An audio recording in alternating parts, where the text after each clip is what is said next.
ब्रह्म ऋषि Shri दिव्यहासन channel में आप सभी का स्वागत है। आज मैं आपके लिए यहाँ पर लेकर आई हूँ माँ शैलपुत्री की कथा। नवरात्रि पूजन के पहले दिन माँ दुर्गा के पहले स्वरूप यानी माता शैलपुत्री का पूजन किया जाता है। ये नवदुर्गाओं में प्रथम दुर्गा हैं। पर्वतराज हिमालय के घर पुत्री रूप में जन्म होने के कारण इनका नाम शैलपुत्री पड़ा। नंदी नामक वृषभ पर सवार शैलपुत्री के दाहिने हाथ में त्रिशूल और बाएं हाथ में कमल का पुष्प है। इन्हें समस्त वन्य जीव जंतुओं का रक्षक माना जाता है। दुर्गम स्थलों पर स्थित बस्तियों में सबसे पहले शैलपुत्री के मंदिर की स्थापना इसीलिए की जाती है ताकि वह स्थान सुरक्षित हो सके। तो चलिए शुरू करते हैं माँ शैलपुत्री की कथा से। अपने पूर्व जन्म में ये प्रजापति दक्ष के घर कन्या के रूप में उत्पन्न हुई। तब इनका नाम सती था और इनका विवाह भगवान शंकर जी से हुआ। एक बार प्रजापति दक्ष ने बहुत बड़ा यज्ञ किया जिसमें उन्होंने सारे देवताओं को अपना अपना यज्ञ भाग प्राप्त करने के लिए निमंत्रित किया, किंतु दक्ष ने शिवजी को इस यज्ञ में निमंत्रित नहीं किया। सती ने जब सुना कि उनके पिता एक अत्यंत विशाल यज्ञ का अनुष्ठान कर रहे हैं, तो वहां जाने के लिए उनका मन व्याकुल हो उठा। अपनी यह इच्छा उन्होंने शंकर जी को बताई।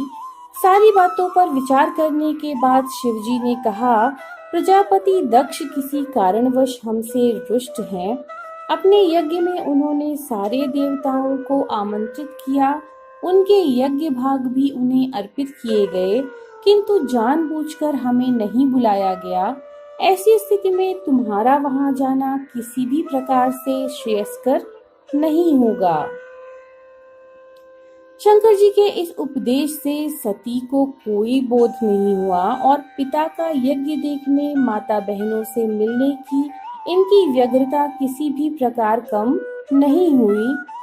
उनका प्रबल आग्रह देखकर अंततः शिवजी ने उन्हें वहां जाने की अनुमति दे दी। सती ने पिता के घर पहुंचकर देखा कि कोई भी उनसे आदर और प्रेम के साथ बात नहीं कर रहा है। केवल सती की माता ने उन्हें स्नेह से गले लगाया। बहनों की बातों में व्यंग और उपहास के भाव भरे हुए थे। परिजनों के इस व्यवहार से सती के मन को बड़ा क्लेश हुआ।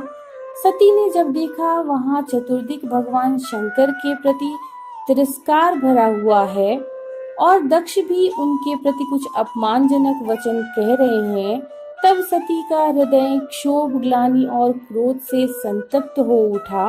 उन्होंने सोचा, भगवान शंकर की बात ना मान, यहाँ आकर मैंने बहुत बड़ी भूल की है। सती अपने पति भगवान शंकर का अपमान ना सह सकी और उन्होंने उस रूप को तत्क्षण वही योगाग्नि द्वारा भस्म कर दिया। वज्रपात के समान इस दुखद समाचार को सुनकर शिवजी अत्यधिक क्रुद्ध होकर अपने गढ़ों को भेजकर दक्ष के यज्ञ का पूर्णतया विध्वंस करा देते हैं। सती ने योगाग्नि द्वारा अपने शरीर को भस्म कर अगले जन्म में शैलराज हिमालय की पुत्री के रूप में जन्म लिया। इस बार वे शैलपुत्री के नाम से विख्यात हुई।